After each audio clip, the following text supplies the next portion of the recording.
El deseado de todas las gentes. Capítulo 65. Cristo purifica de nuevo el templo. Este capítulo está basado en Mateo 21, versos 12 al 16 y 23 al 46. Marcos 11, versos 15 al 19 y 27 al 33. Marcos 12, versos 1 al 12.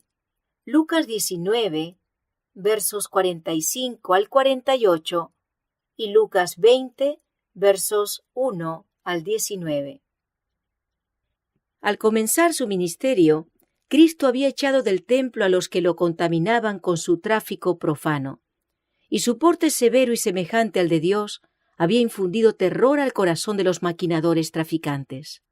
Al final de su misión, vino de nuevo al templo y lo halló tan profanado como antes. El estado de cosas era peor aún que entonces. El atrio exterior del templo parecía un amplio corral de ganado. Con los gritos de los animales y el ruido metálico de las monedas se mezclaba el clamoreo de los airados altercados de los traficantes, y en medio de ellos se oían las voces de los hombres ocupados en los sagrados oficios. Los mismos dignatarios del templo se ocupaban en comprar y vender y en cambiar dinero. Estaban tan completamente dominados por su afán de lucrar que a la vista de Dios no eran mejores que los ladrones. Los sacerdotes y gobernantes consideraban liviana cosa la solemnidad de la obra que debían realizar.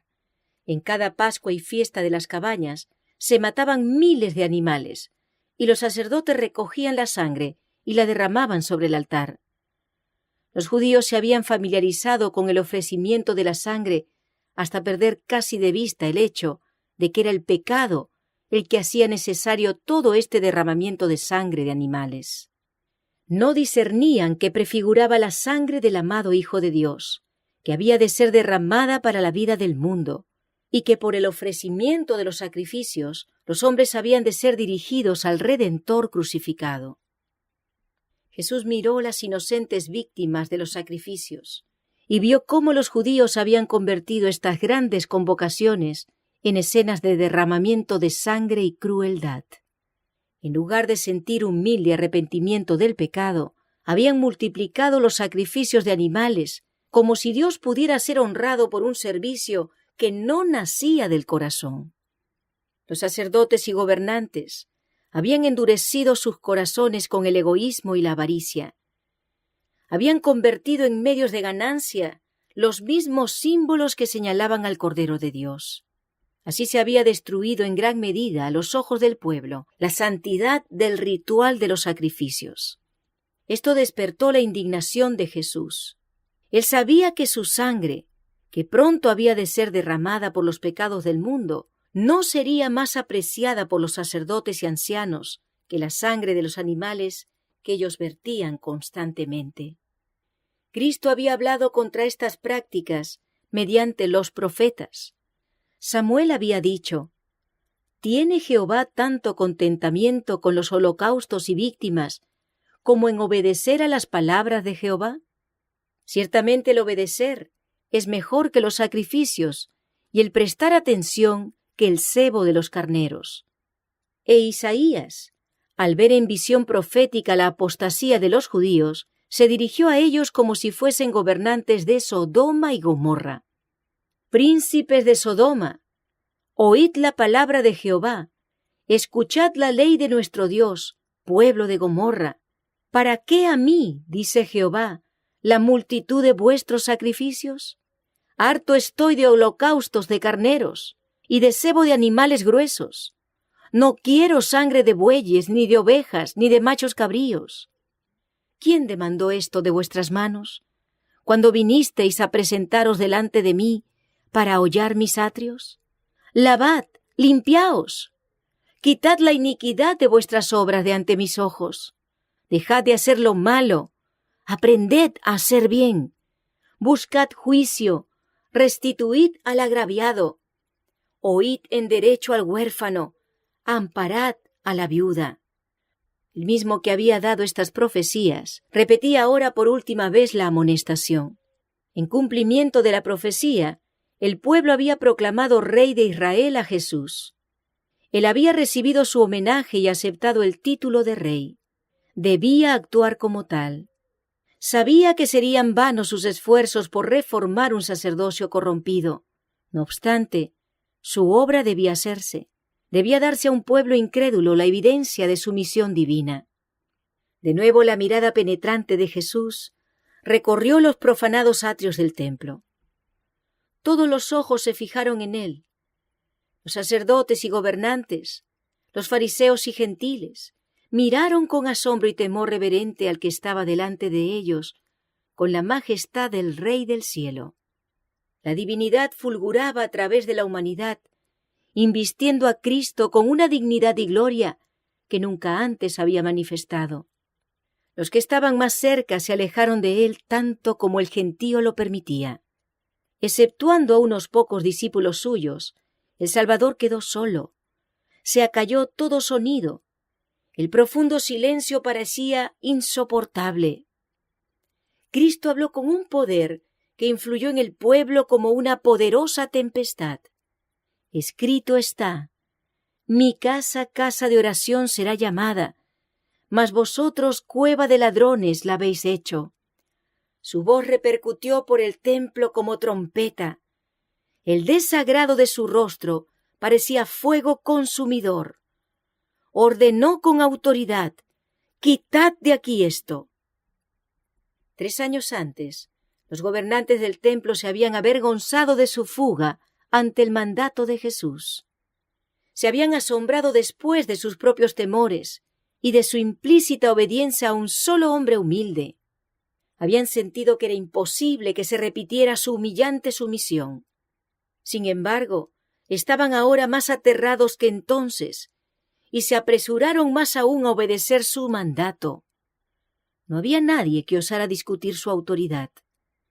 Los sacerdotes y traficantes huyeron de su presencia, arreando su ganado. Al alejarse del templo, se encontraron con una multitud que venía con sus enfermos en busca del gran médico. El informe dado por la gente que huía indujo a algunos de ellos a volverse. Temieron encontrarse con uno tan poderoso, cuya simple mirada había echado de su presencia a los sacerdotes y gobernantes. Pero muchos de ellos se abrieron paso entre el gentío que se precipitaba, ansiosos de llegar a aquel que era su única esperanza. Cuando la multitud huyó del templo, muchos quedaron atrás. Estos se unieron ahora a los que acababan de llegar. De nuevo se llenaron los atrios del templo de enfermos e inválidos, y una vez más Jesús los atendió. Después de un rato, los sacerdotes y gobernantes se atrevieron a volver al templo. Cuando el pánico hubo pasado, los sobrecogió la ansiedad de saber cuál sería el siguiente paso de Jesús. Esperaban que tomara el trono de David. Volviendo quedamente al templo, oyeron las voces de hombres, mujeres y niños que alababan a Dios. Al entrar, quedaron estupefactos ante la maravillosa escena. Vieron sanos a los enfermos, con vista a los ciegos, con oídos a los sordos y a los tullidos saltando de gozo. Los niños eran los primeros en regocijarse. Jesús había sanado sus enfermedades, los había estrechado en sus brazos, había recibido sus besos de agradecido afecto, y algunos de ellos se habían dormido sobre su pecho mientras él enseñaba a la gente. Ahora con alegres voces, los niños pregonaban sus alabanzas, repetían los hosanas del día anterior y agitaban triunfalmente palmas ante el Salvador. En el templo repercutían repetidas veces sus aclamaciones. Bendito el que viene en nombre de Jehová. He aquí tu rey vendrá a ti, justo y salvador. Hosana al Hijo de David. Oír estas voces libres y felices ofendía a los gobernantes del templo, quienes decidieron poner coto a esas demostraciones. Dijeron al pueblo que la casa de Dios era profanada por los pies de los niños y los gritos de regocijo.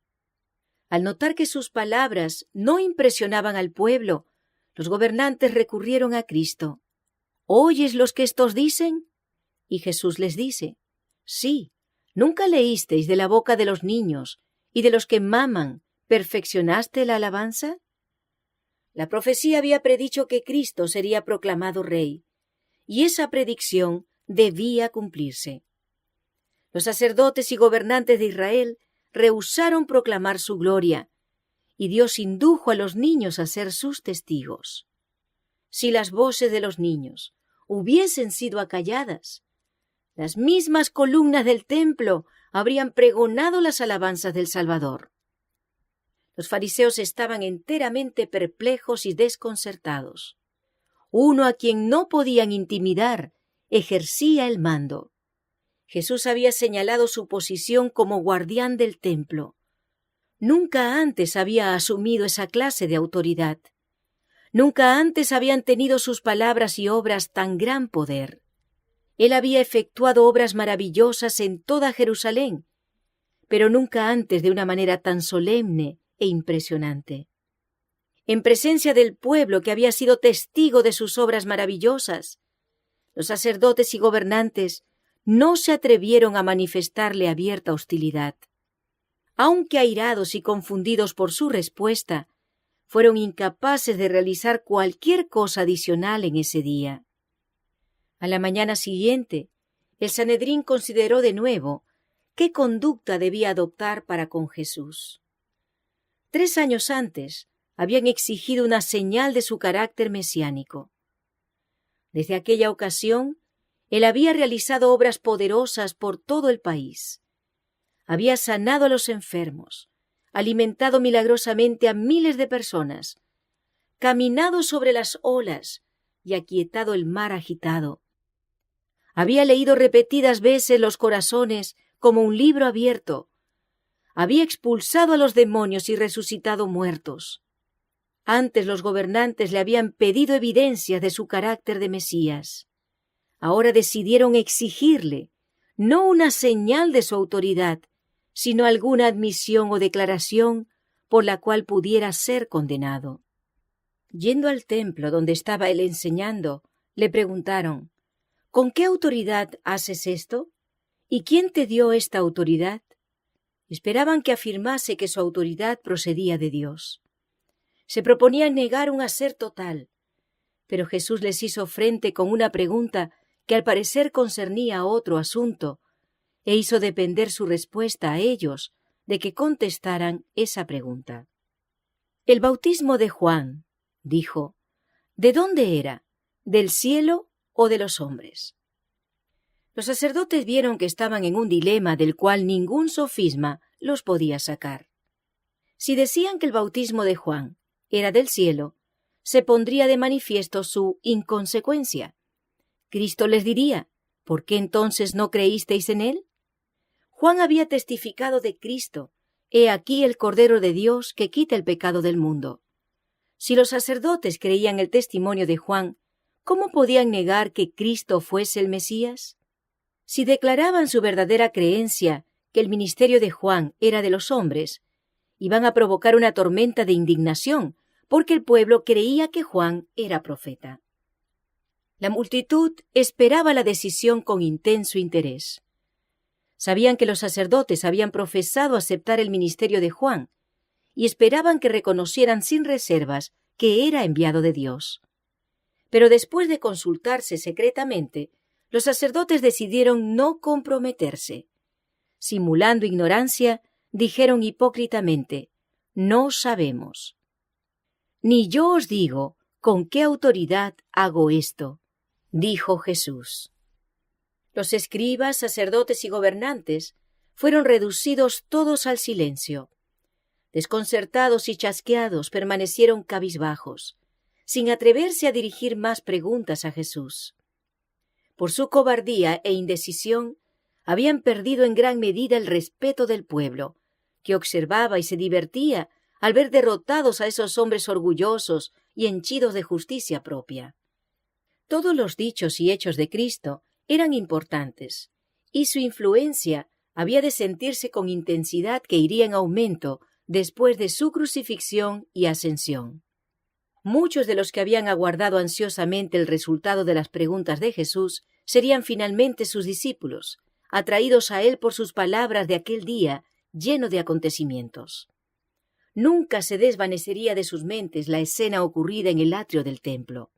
El contraste entre Jesús y el sumo sacerdote, mientras hablaron juntos, era notable. El orgulloso dignatario del templo estaba vestido con ricas y costosas vestimentas. Sobre la cabeza tenía una tiara reluciente.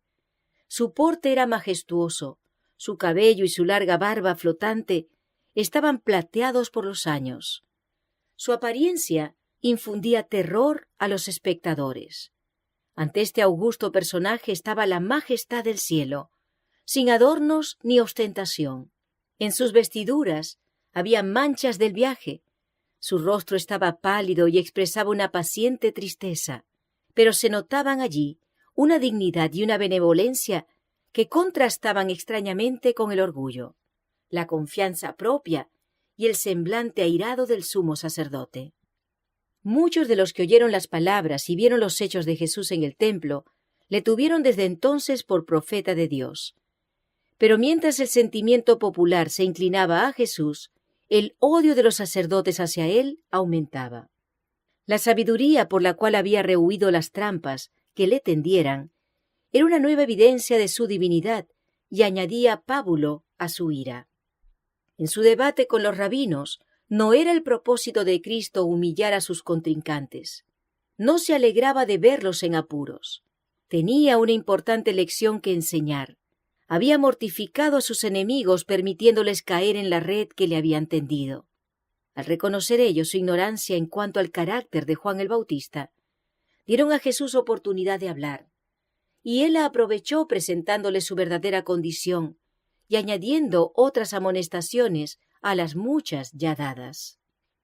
«¿Qué os parece?», dijo. Un hombre tenía 2 hijos, y llegando al primero le dijo: «Hijo, ve hoy a trabajar en mi viña». Y respondiendo él, dijo: «No quiero». Mas después, arrepentido, fue. Y llegando al otro le dijo de la misma manera, y respondiendo él, dijo: «Yo, Señor, voy». Y no fue. ¿Cuál de los 2 hizo la voluntad de su padre? Esta bruta pregunta sorprendió a sus oyentes. Habían seguido de cerca la parábola y respondieron inmediatamente: «El primero».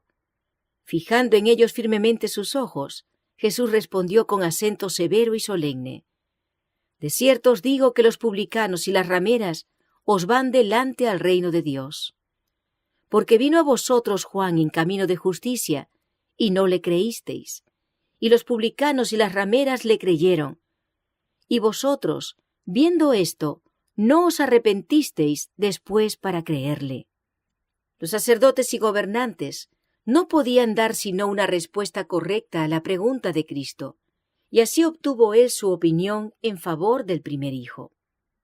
Este representaba a los publicanos, que eran despreciados y odiados por los fariseos. Los publicanos habían sido groseramente inmorales. Habían sido en verdad transgresores de la ley de Dios, y mostrado en sus vidas una resistencia absoluta a sus requerimientos. Habían sido ingratos y profanos. Cuando se les pidió que fueran a trabajar en la viña del Señor, habían dado una negativa desdeñosa. Pero cuando vino Juan, predicando el arrepentimiento y el bautismo, los publicanos recibieron su mensaje y fueron bautizados. El segundo hijo representaba a los dirigentes de la nación judía. Algunos de los fariseos se habían arrepentido y recibido el bautismo de Juan, pero los dirigentes no quisieron reconocer que él había venido de Dios. Sus amonestaciones y denuncias no los habían inducido a reformarse. Ellos desecharon el consejo de Dios contra sí mismos, no siendo bautizados de él. Trataron su mensaje con desdén, como el segundo hijo, que cuando fue llamado dijo: «Yo, Señor, voy», pero no fue. Los sacerdotes y gobernantes profesaban obediencia, pero desobedecían.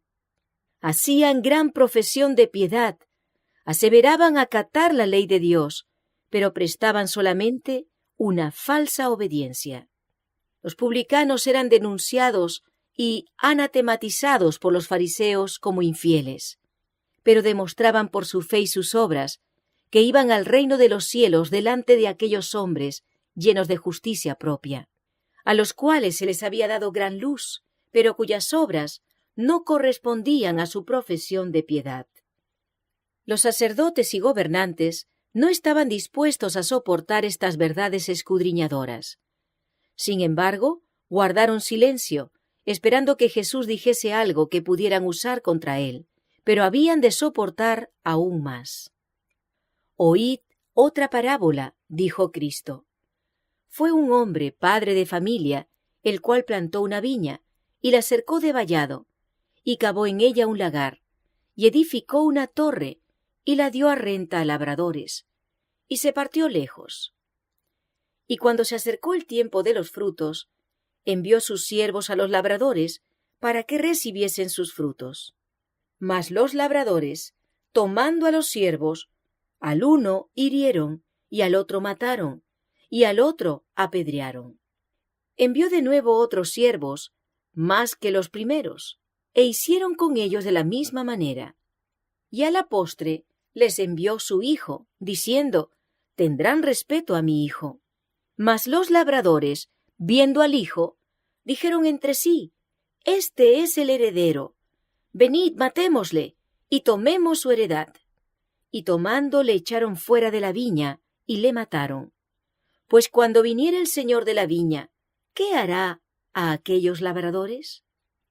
Jesús se dirigió a todos los presentes, pero los sacerdotes y gobernantes respondieron: «A los malos destruirá miserablemente», dijeron, «y su viña dará a renta a otros labradores, que le paguen el fruto a sus tiempos». Los que hablaban no habían percibido al principio la aplicación de la parábola, mas ahora vieron que habían pronunciado su propia condenación.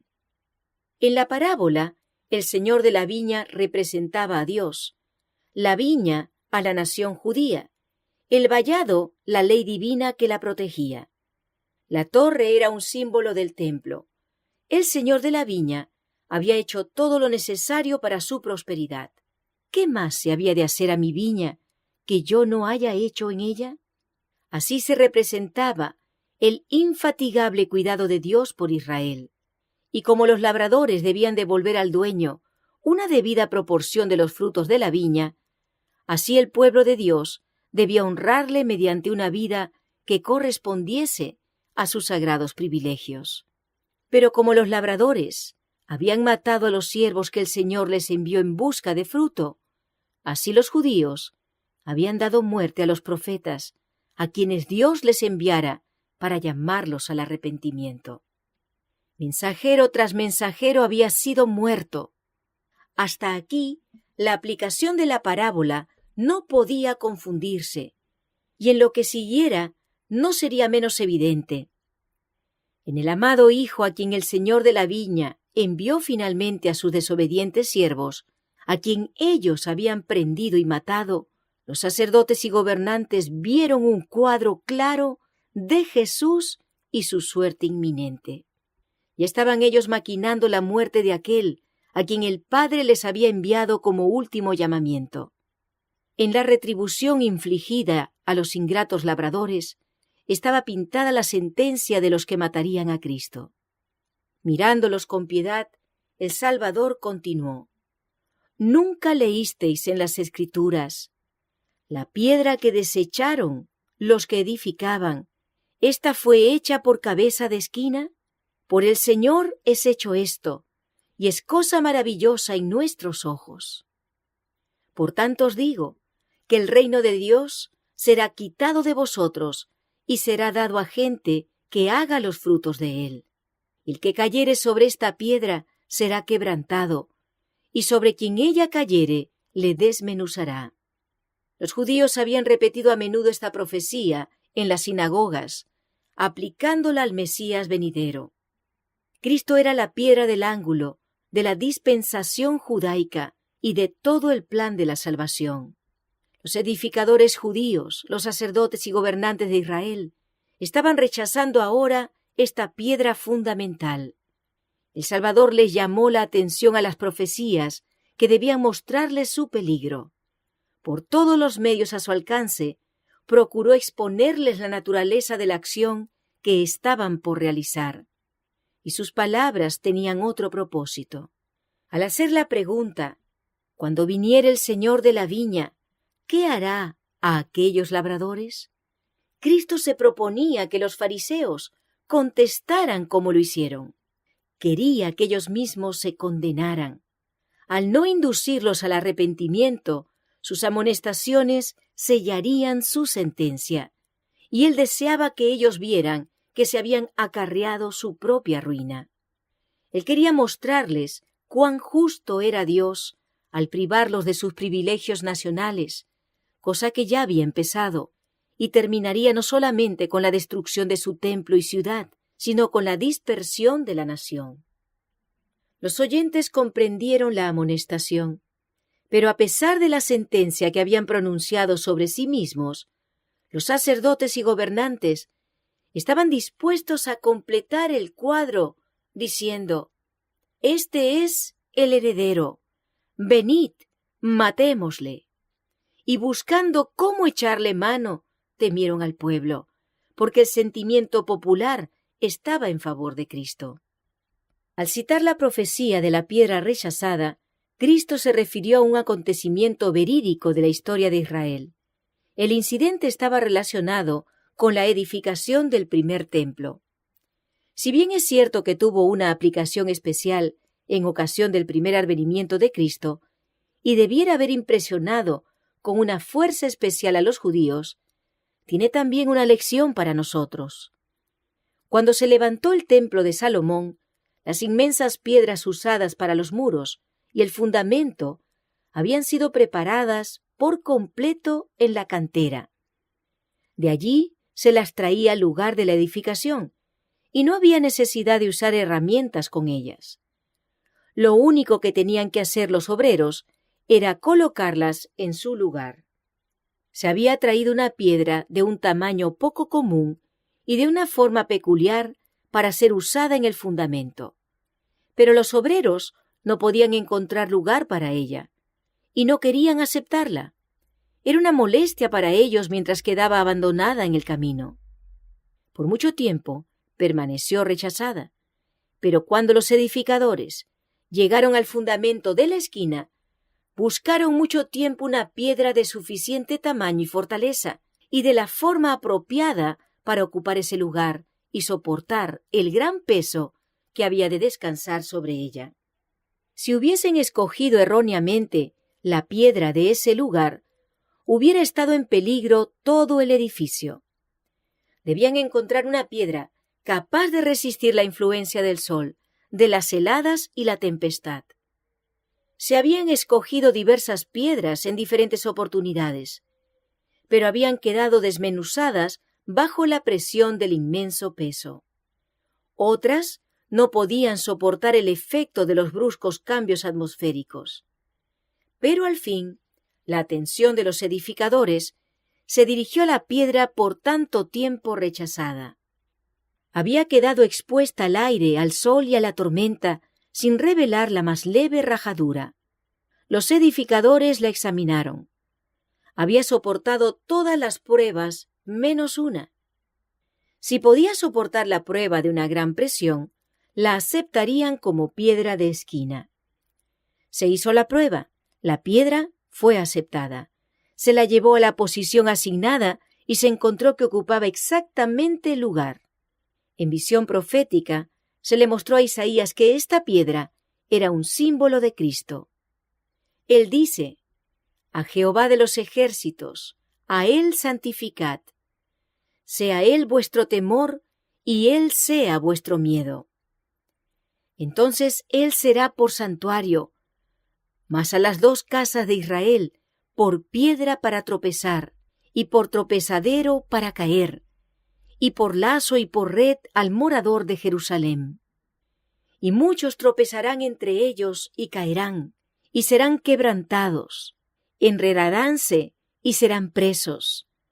Conduciéndoselo en visión profética al primer advenimiento, se le mostró al profeta que Cristo había de soportar aflicciones y pruebas, de las cuales era un símbolo, el trato dado a la piedra principal del ángulo del templo de Salomón. Por tanto, el Señor Jehová dice así: He aquí que yo fundo en Sión una piedra, piedra de fortaleza, de esquina, de precio, de cimiento estable. El que creyere, no se apresure. En su sabiduría infinita, Dios escogió la piedra fundamental y la colocó Él mismo. La llamó cimiento estable. El mundo entero puede colocar sobre él sus cargas y pesares, puede soportarlos todos. Con perfecta seguridad pueden todos edificar sobre él. Cristo es una piedra probada. Nunca chasquea a los que confían en él. Él ha soportado la carga de la culpa de Adán y de su posteridad, y ha salido más que vencedor de los poderes del mal. Ha llevado las cargas arrojadas sobre él por cada pecador arrepentido. En Cristo ha hallado alivio el corazón culpable. Él es el fundamento estable. Todo el que deposita en él su confianza descansa perfectamente seguro. En la profecía de Isaías se declara que Cristo es un fundamento seguro y a la vez una piedra de tropiezo. El apóstol Pedro, escribiendo bajo la inspiración del Espíritu Santo, muestra claramente para quiénes es Cristo una piedra fundamental y para quiénes una roca de escándalo.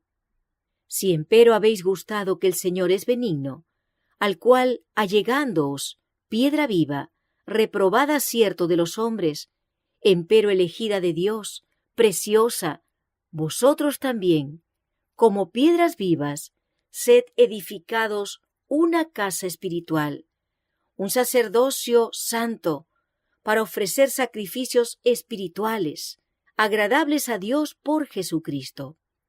Por lo cual también contiene la Escritura: He aquí, pongo en Sión la principal piedra del ángulo, escogida, preciosa, y el que creyere en ella no será confundido.